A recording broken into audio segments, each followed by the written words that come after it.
Достар, баршаңызға қайырлы күн.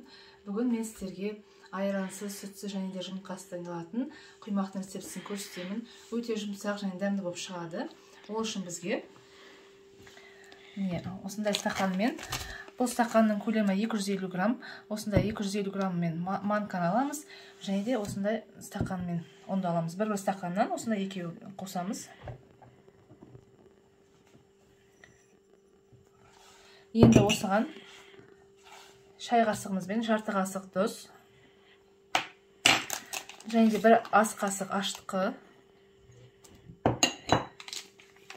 және осындай ванильный сахар дейді, ванильный сахардан бір шай қасық қосамыз. Ол жақсы дәм береді құймақтарымызға. Енді үлкен ас қасықпен 3 ас қасық қант қосамыз. Ол дәміне қарай тәтті қылғыларыңыз келсе тағы да 1-2 қасық қоссаңыздар болады. Мен 3 ас қасық қостым. Және де осындай қопсытқыштан 2 шай қасық қосамыз.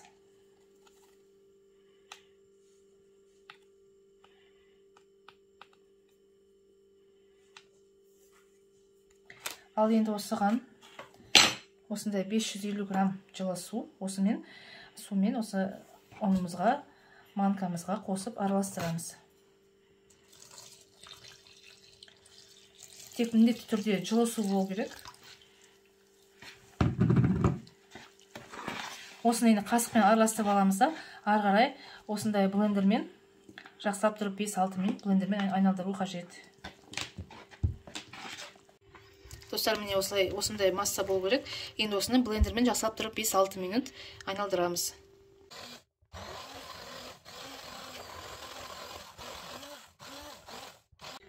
Достар, міне блендермен араластырдым. Міне қамырымыз осындай болды. Енді осы қамырды кішкене көтерілгенше бетін пищевой пленкамен жауып қоя тұрамыз.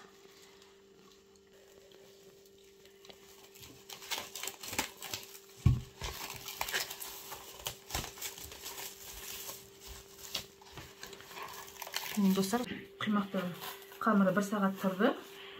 Міне осындай болып шығу керек. Осылай болып көтерілді. Енді осыларды қызып тұрған табамызға апарып пісіреміз. Жүріңіздер. Достар, міне осындай кішкентай таба. Болса одан да кішірек болған жақсы. Бұл біздің құймағымыздың формасын келтіруге керек. Осыған кішкене май жағамыз. Екеуі де қызып тұр, мынағанда жағып аламыз дүкеніне.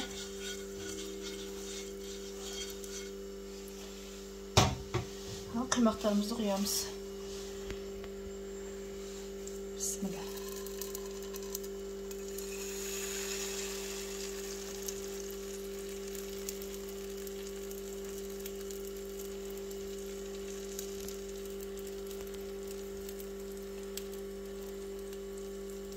Өйсе формасын келтіріп аламыз. Негізі кішірек ыдыс болса жақсы. Менде ондай емес, оны кішкене үлкендеу. Бірақ осымен де істей береміз. Енді осыны қызарғанша, бір жағын қызарғанша осы кішкентай ыдыста пісіреміз. Асты қызарғаннан кейін үлкенге аударамыз. Міне асты қызарды. Енді осыны осы екінші табамызға аударамыз. Міне. Өйстіп аударамызды.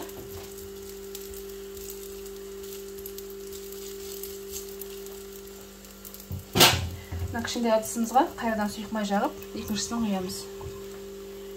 Осылай қалған барлық құймақтарымызды пісіріп аламыз.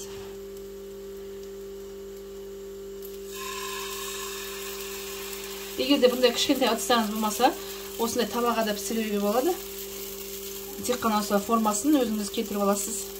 Ожаумен немесе басқа да бір құралмен осылай келтіріп алсаңыз да болады. Міне мен қатты үлкен қылмадым. Өйткені менің ыдысым кішкене үлкендеу. Осылай қылып барлығын пісіреміз. Міне достар, менде міне соңғы құймақтарым. Осыны пісіріп жатырмын. Соңғысы енді аздау болып кетті.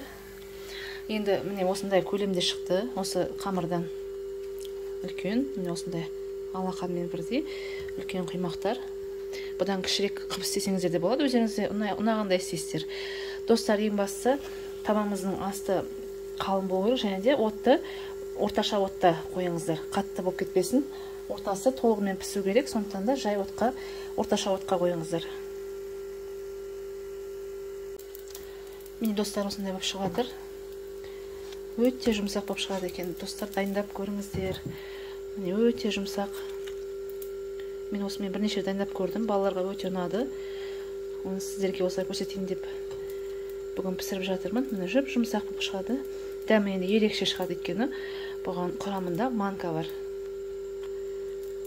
Егер де қамырларыңыз дұрыс болып шықса, осындай болып шықса, құймақтарыңыз өте дәмді болып және де жұмсақ болып шығады. Үлпілдеп тұрады осылай. Достар, құймақтарымыз дайын. Ортасына осы да мен сгущенка қойдым. Өздеріңіздің қалауларыңыз бойынша балмен жесеңіздер де болады. Енді бұның қанты кішкене аздау. Сондықтан осы тәттімен жесеңіздер өте дәмді болады. Ал егер де ондай бал ішіне қоспаймын десеңіздер, онда құймаққа қантын кішкене көбірек қосыңыздар. Ешқандай айырмашылығы жоқ. Міне осылай ортасы осылай болып піседі. Міне ұнмен, манкамен, ешқандай жұмыртқасыз, айрансыз өте дәмді құймақ. Жасап көріңіздер, өте жұмсақ болып шығады. Міне осындай, ешқандай да сынбайды. Міне өте дәмді. Дайындап көріңіздер.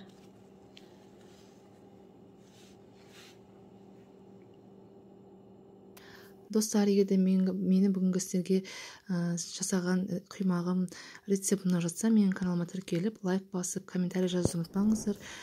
Ары қарай да сіздерге оңай қолжетімді тағамдардан жасалатын тағамдарды салып отырамын. Және де қоңыраушаны басып қойыңыздар.